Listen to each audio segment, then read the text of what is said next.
Hello, welcome to Mark These Words, a daily devotion through the book of Mark. In the last few passages, we've seen Jesus encountering some tough questions from the religious leaders. Well, today he kind of turns that on its head by asking them a difficult question. Let's see what he says. And as Jesus taught in the temple, he said, "How can the scribes say that the Christ is the son of David? David himself, in the Holy Spirit, declared, 'The Lord said to my Lord, sit at my right hand until I put your enemies under your feet.' David himself calls him Lord.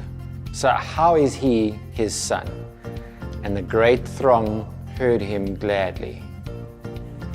Jesus is giving the religious leaders a little brain teaser here. He quotes David in Psalm 110, who refers to the Messiah as his Lord. However, we also recognize that the Messiah would be a descendant from the line of David. And so Jesus asks them, how could David call someone who would come from his line Lord? It's not normal for a person to call his son his Lord.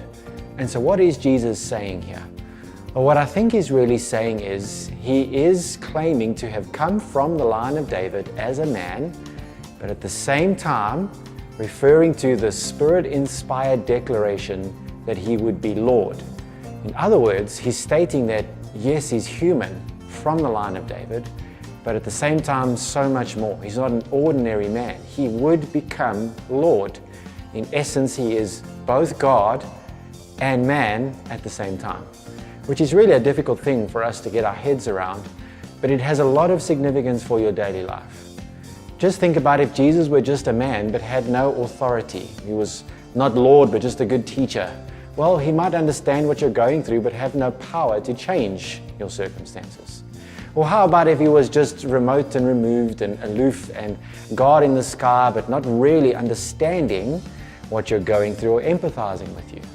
Well, this truth of Jesus being both God and man tells us that he understands exactly what we're going through. He's been through all the temptations we've been through. He knows life on earth, so he can identify with us, but at the same time, can dramatically change it.